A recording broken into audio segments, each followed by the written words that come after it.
Well, g'day, it's Nochstweaks here, and as you probably know by now, we are resetting the Otlichno server world to a new world with awesome caves, which are amazing and things, and stuff. But most importantly, we've got a few new data packs that we didn't have last season, and some that we did that have been upgraded.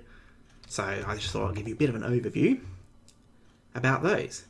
Now, the first thing you'll notice is every time you log in, you'll get this lovely message popping up here, which tells you how to get the help for all these things. So if I want to know how Crawlspace works, for instance, I just click that and it tells me in chat. For the ones that need a little bit longer of an explanation, you grab yourself a book of the writable variety, hold it in your hand, and you can click one of these ones that says book next to it.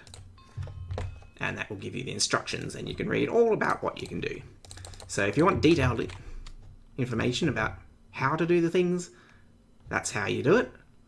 But I'll just give you a bit of an overview about what's possible so you know what to look for.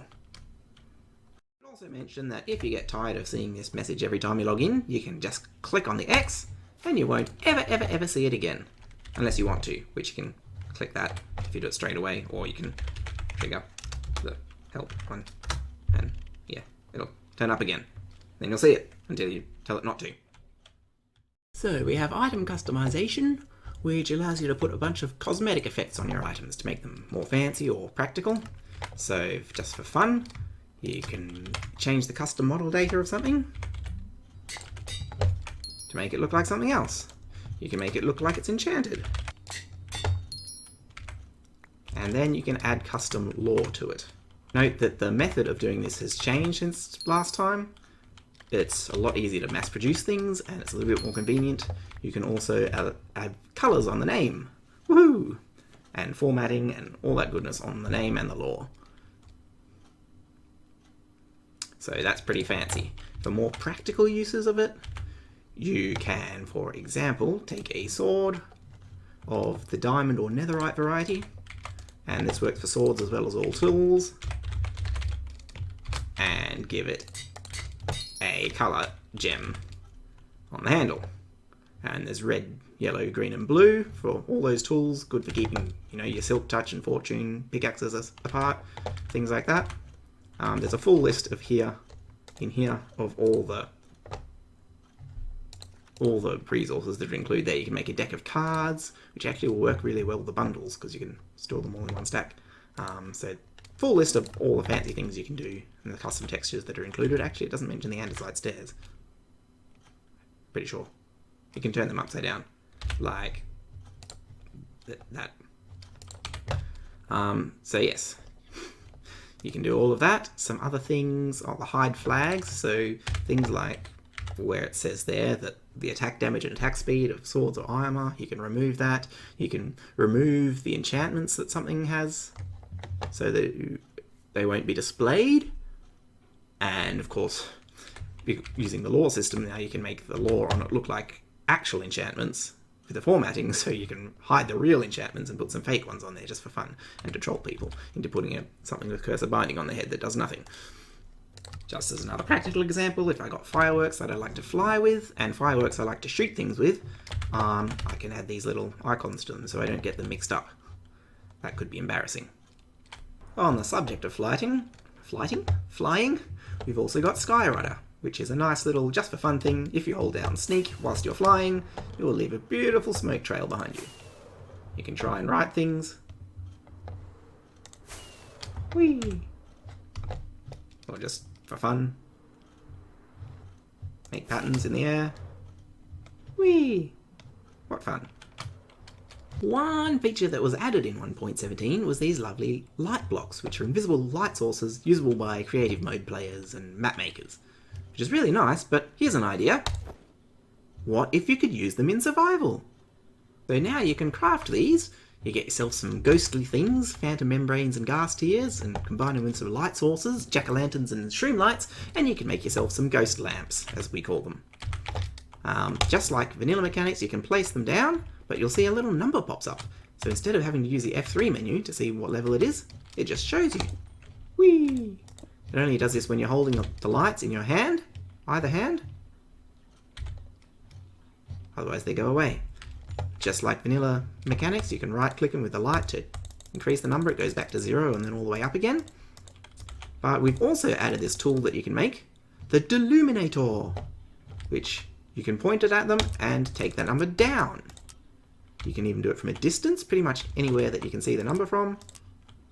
You can take it down, and if you want to get rid of it, you can pick it up again, just hold down Shift, or you can crank it all the way down through 0. And it busts it, snipes it, and even sucks it back to you. Woo! Even works through walls. What fun. Here's some bonus features they don't tell you about the light blocks. You can place them in water and they can be waterlogged, but water won't flow into them, except when it waterlogs it.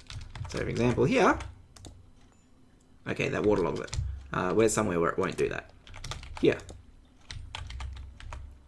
Which means you can do some really interesting things. I bet you thought you knew Minecraft water mechanics. So you'll be pretty sure that when I place a bucket of water on this diamond block, it'll just flow straight down this hill, because it's closer. But it does not do that. It does really, really weird things instead. That's because of these. And they're light level 0, so they don't emit any light. They act just like air, except that stuff like that happens. You could also use them for things you normally like to use string for, like if I want to stop these reeds from growing too tall. Or put them down to prevent snow falling, things like that. You could even fireproof things, except we're playing with fire tick off anyway. But if you did have fire tick on, you could put ghost lamps around the outside of things and wouldn't be able to catch fire. Do you hate having hostile mobs all around the place, but also like the way it looks in the dark?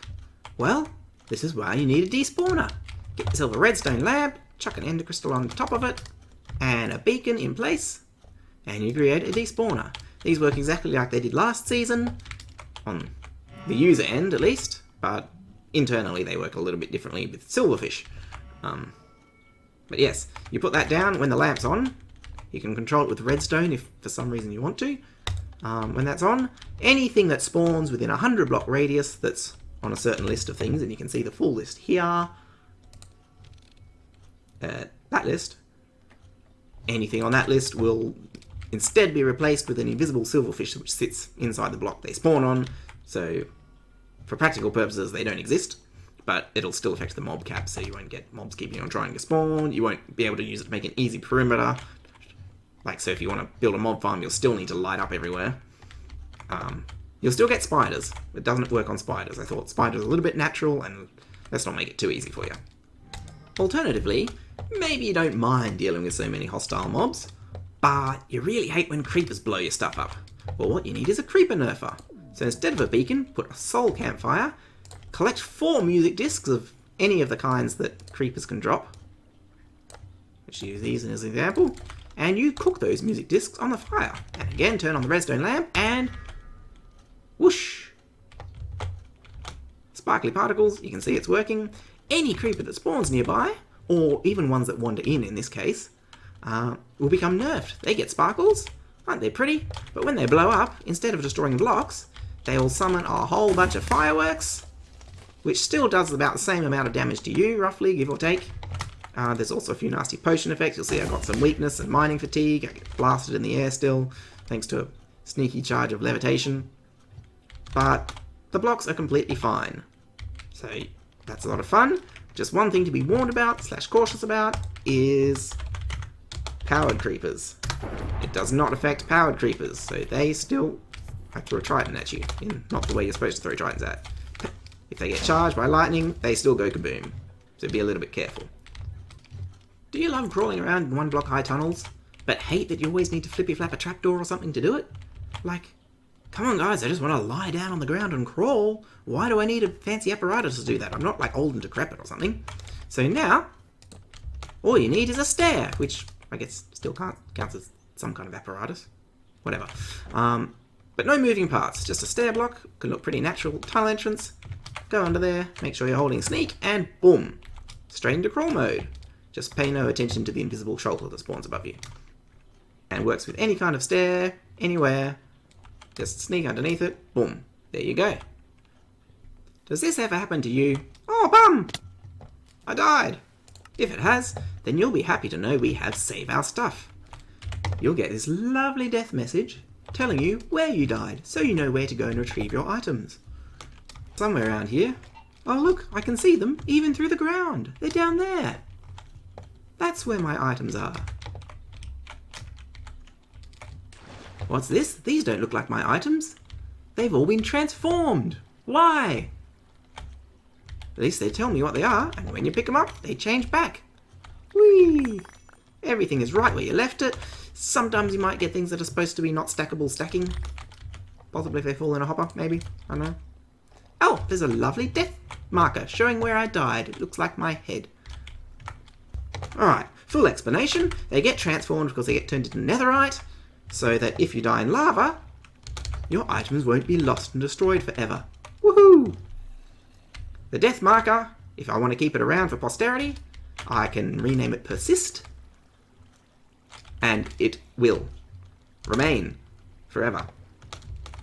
Or I can just do that and it'll disappear instantly, or if untouched, they'll despawn after about 6 hours. Actually, exactly 6 hours of being loaded. The items that are lost, I should also mention, in addition to being immune to lava, they're immune to explosions, and even falling in the void. They will just levitate about 10 blocks underneath the world, from where it's a real pain to get them back, but you can do it with a fishing rod. It's probably the best way. Build yourself some kind of gantry platform. Obviously, it's not likely to happen in the overworld unless you're doing dumb things like blowing holes in bedrock, but if it happens in the end, build yourself some kind of platform, get yourself a fishing rod, you can haul them up. The fishing bobber even glows when it's down there to make them easier to find. It's quite nice. Now, if all that sounds a little bit sissy to you, like, my goodness, you just fell in the void, you ought to have your items lost. Gee! Remember, we're used to playing with keep inventory on, so this is a step down from that. You can still lose your stuff. It won't despawn for half an hour instead of the normal 5 minutes. I should have mentioned that too. So yes, it's a step up. It's a step down, up, whichever way, from keep inventory, not a step the other way from normal survival mechanics. It is a little bit sissy, but compared to just teleporting home, full health and everything, with all your stuff on you, it's still a nice challenge. Remember that. What did I just punch? As a bonus, you can also rename an item Track Me, and whoosh! What happened to it? Let's find out. When I die, and I pick it up again, it'll tell me it was dropped by me. Woo! Now it tells me it was dropped by me twice. If someone else drops it, their name will be added above mine, and it'll end up with a big long list of all the people who have fought and murdered each other over this item. What fun. Remember when you used to be able to do this with trapdoors, iron ones? You could have them open, but not have to be powered? Well, you can't do that anymore, because they changed it so if you push them with a piston, then they'll automatically close, which is annoying. So, we've made it, so you can do it again. Open them, line them with silk touch. Why on earth did I make this a wooden pickaxe? I'll never know. And they drop an open trapdoor, which, when placed, will stay open until further notice. Cosmetic Armour. There's lots of fun things you can do with this one. For example, this is a nice looking glass block. What would happen if I wore it on my head? I can wear it on my head and it looks like a lovely diving helmet. It does not, however, give me respiration, unless I make it do that.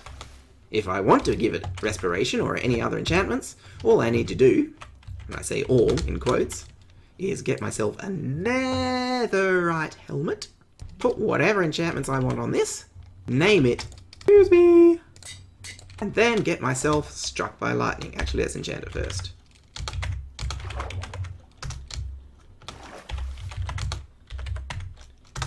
Whee! And I need to hold it in my offhand, so that didn't actually do anything. Yay! So now I've got this glass block on my head, which has respiration, and it's only respiration 1 because I was cheap. You'll also notice it has armor values. It gives me 2 armor, 1 armor toughness, and 1 knockback resistance. So that's like, it's the kind of the protection of armor, and the armor toughness of, actually it's only half of diamond, and it's basically worse than a diamond helmet. A little bit better than an iron one. And I can do that with any item pretty much that doesn't already have perks for wearing on my heads. I can't do it with a carved pumpkin, for example. But anything else, you can do that too. And it'll carry any enchantments from the netherite helmet over. I can wear it on my head. Stairs look weird on your face. You can wear anything you like on your head. Anything. You can stick a banner on there to show off. Whatever. What fun. And again, so you can just wear things on your head for fun, or you can do that fusion thing to make them actually have protective value. It's still not as good, obviously, as the helmet you sacrificed in the process. You know what's nice? Leather armor, you can dye it and make it all sorts of colours. You know what's not nice? Kind of sucks for protection. What if there was a way you could make armor that was dyeable, but was better for protection? Well, I'm glad you asked. Grab on some netherite armor of any kind, hold a bunch of leather in your offhand, and get yourself struck by lightning. And suddenly, my netherite has turned into leatherite, which doesn't look quite as nice as netherite, but you can wash off the dye that it comes with, add your own, and woohoo! Here you go, leatherite. It's not as good protection as netherite. I think it's the same as diamond, except you still get the knockback resistance. So it's a bit of a trade-off, but now I can wear blue and still be well protected. What about chainmail? Same thing. Looks nice, but leaves a little bit to be desired. Well, hold some chains in your offhand, and you'll get netherlink instead, which is exactly chainmail. Looks exactly like chainmail, because it is, but again, still has the extra protection. Still not as good as netherite, but better than chainmail. For the third time attempting to record this, last, and yeah, probably actually least, we have Underling, which is a nice little scoreboard system for keeping track of how long you've spent underground. So the idea is we want to shun the light and be creepy cave-dwelling people, my precious. Gollum. And whoever can stay underground the longest is, I don't know, best, wins bragging rights, whatever. So you'll see in my tab menu, I've got the score displayed as minus 225. That means my personal best record for staying underground is 225 minutes. That's basically what you need to know, but a little bit more on the technical side is a check is made every 10 seconds, and it checks whether it checks from your head all the way up to the sky or until it hits a solid block.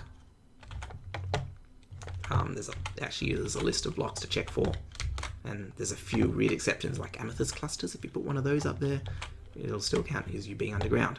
But if you're underground, basically you'll get one added to your score. Well, not that score, that's the minutes.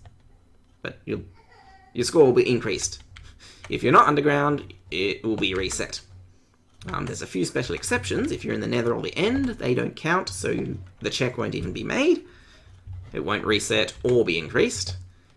If it's night time and you wear a pumpkin on your head, the score check also won't be made. So if you left your cactus up there and you really need to go out and grab it because you can't find someone to bring you some, then you can do that. The score won't be made.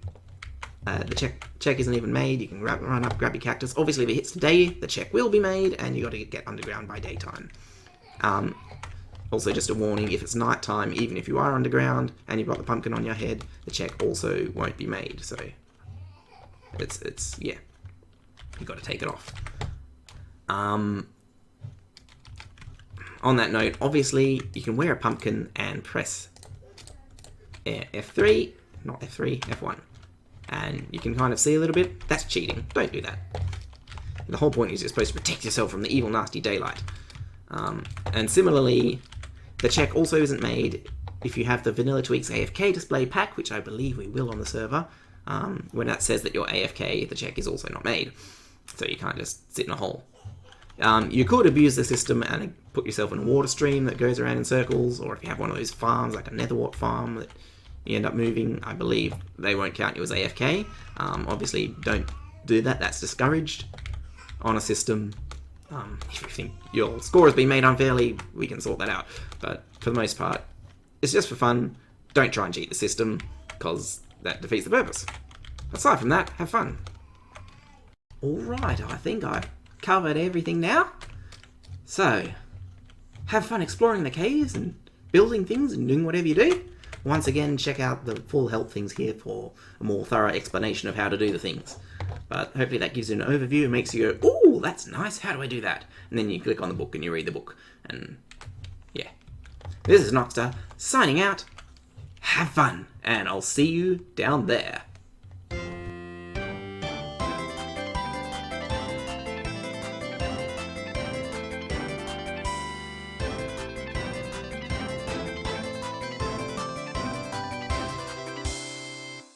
Hey, woohoo!